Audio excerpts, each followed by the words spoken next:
We're going to go ahead and take a look at number 57 from section 1.2, which deals with linear equation application problems. So if you do not have your textbook out, I would suggest that you go ahead and bring that out. Also, make sure that you have a notebook and pencil ready. As I'm reading through, what I would suggest that you do is jot down what you feel is important information in order to help you solve this problem. That's going to be the first step in starting to practice and become successful with application problems. So 57, two Michigan State University cross-country runners are 440 yards apart and are running toward each other, one at 8 miles per hour and the other at 10 miles per hour. In how many seconds will they meet? So one of the first things that I would suggest doing here is to kind of map out what is being said to you here. So we have one runner who's going to start at some given point and run in one direction at a rate of 8 miles per hour. We also have another runner who will be running in the opposite direction toward the first runner at a speed of 10 miles per hour. It can also be said that the distance between the two will be 440 yards. So there's a lot of information that's going on, and this problem is actually pretty layered. So one of the first things that I would suggest doing is note that the units that are given to you are a little bit mismatched. In the rate that you are given for the runners, they're running at miles per hour, but the distance that they have between them is measured in yards. So we might want to do a conversion. So me personally, I'm going to go ahead and convert my yards to miles. If you were thinking of doing the opposite, that's perfectly fine. That's perfectly legitimate, and you will still arrive at the same solution. So in my case, I'm going to go ahead and do 440 yards. So what I have written in pink is going to be my conversion. And I know that in order to do this, there are 1,760 yards in 1 mile. Now recall from unit conversion, what we are able to do is we essentially, because we have the unit yards in the numerator and the unit yards in the denominator, I can cancel them out.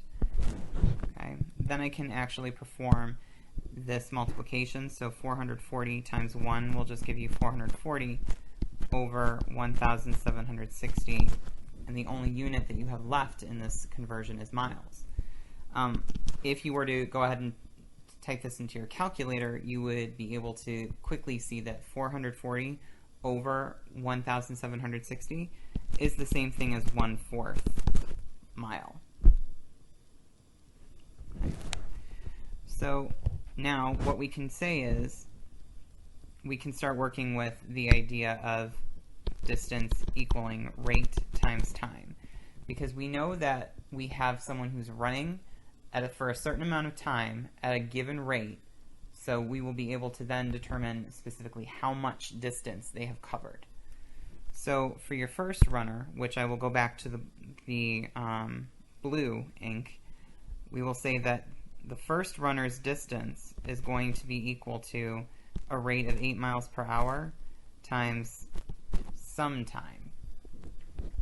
If you were to go back through the problem and read through it again, you would note that they haven't said that he's going to run for 5 minutes, or he's going to run 2 minutes longer than the second runner, or something along those lines. It really just says he's running.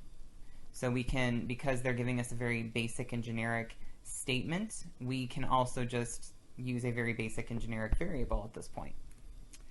So my second runner, I will go ahead and note in the purple, his distance is going to be that rate of 10 miles per hour times x. Now the reason why both the runner number 1 and runner number 2 have the same variable is because they're going to be running for the same distance. Once they meet up with each other, since they are running towards each other, they're going to stop. Okay? They wouldn't make sense to crash into each other.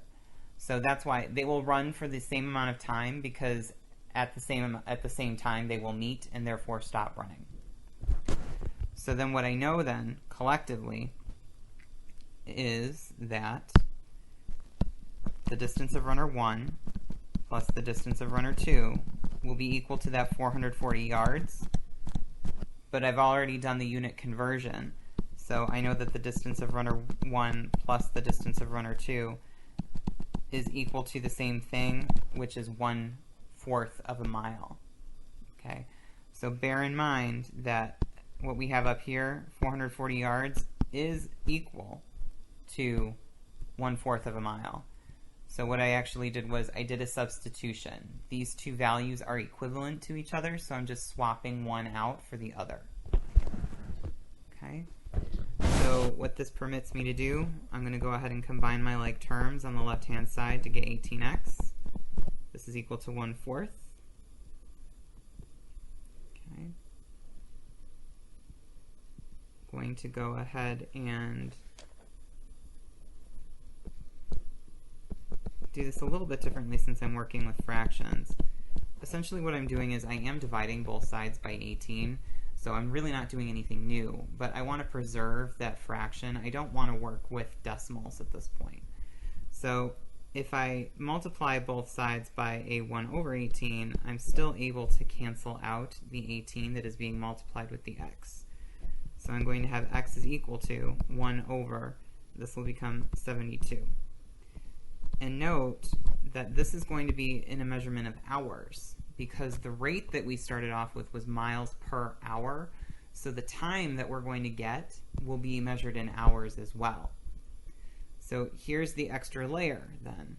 We want to know what it's going to be in seconds. So in order to do this, we have to do another conversion. So I'm going to go ahead and do this in pink. I'm going to take my 1/72 hours, and I'm going to convert it to seconds. Well, I know that there are going to be 60 minutes in 1 hour, and then I can continue that conversion along, because now I know that there are 60 seconds in 1 minute. If you were asking yourself, hey, can I just say that there's 3,600 seconds in 1 hour? Yeah, you can. If you wish to kind of be a little bit more efficient and shorthanded with it, that's fine. I'm just kind of showing you the natural progression if you needed to see that. So note again that I have an hours in the numerator and an hours in the denominator, which will cancel out. I will also have minutes in the numerator and minutes in the denominator that will cancel out. And now I'm just left with the following. I'm left with 60 times 60 all over 72 seconds. So we can continue to clean this up. Okay, this will give you 3,600 over 72 seconds. And if you clean that up, this simplifies down to 60 seconds. Or sorry, not 60, 50 I can read. 50 seconds. So it's going to, from the point of the runners being told to run and cover that 440-yard distance between the two of them, it will take them 50 seconds to meet up with each other and stop running. I hope that this explanation made sense. Again, this problem was a little bit more cumbersome, so if you need to, please feel free to rewatch the video. If you generate any questions after watching the video a couple times, definitely please come see me and get some clarification. All right, I hope this explanation is satisfactory, and I will see you all later.